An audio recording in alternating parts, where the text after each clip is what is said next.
Welcome, thank you for joining me. In this lesson, we are going to be talking about rooting numbers, all right?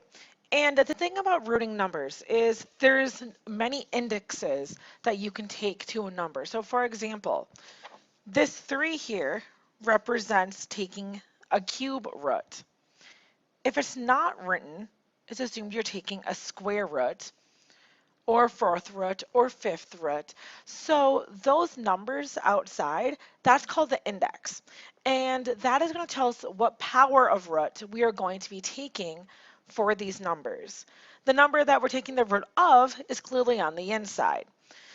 Now, you can also do these on the calculator, but sometimes it gets a little bit tricky typing it in. So what I'm going to show you how to do is use what we call a powers chart in order to take the roots of these numbers. Now, today we're only focusing on perfect roots, okay? So by perfect roots, what I mean are when you root the number, a rational, nice number comes out of it. Now, the first step I want you to take, the first step is look at the column of the proper index. So I'm going to look at the number out here. So for this first example, I'm looking at 3. That's telling me I'm looking at this column right here. So look at the index of 3, and that tells me to go to that third column, okay? And now I'm searching for the number that's inside there. So here, now I'm searching for the 125. Well, I found it right here. So what do? Well, I look over to see what number that corresponds to, and the cube root of 125 is simply 5. For the next one, again, whenever it's not written, it's assumed to be a 2, a square root.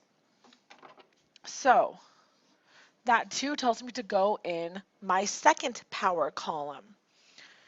And then once I'm in that column, I look for that 169. Well, I see it right there. So I scoot over and I look for what created that number. The square root of 169 is just going to be 13. That next one, the 81. I look at the 4, so that's telling me I'm going to go in the fourth column, and I look for 81. So the fourth root of 81 is going to be 3. All right, let's keep going. So here, the square root of 4 over 9. So again, I put in that kind of hidden 2 that's there. That's telling me I'm going to go into my second column. All right, so I apologize, didn't go up far enough. So I'm in my second column here. I needed a 4 on top, but then there was also a 9 on the bottom. So when you're looking at fractions, you look at both pieces, okay? So the square root of 4 is 2. The square root of 9 is 3. So you look up both of them to get 2 over 3. Same thing over here. So I'm going to be looking at my third column. We're taking a cube root. And now I'm going to look up both of those numbers in that third column. So I'm focusing right here. That 27,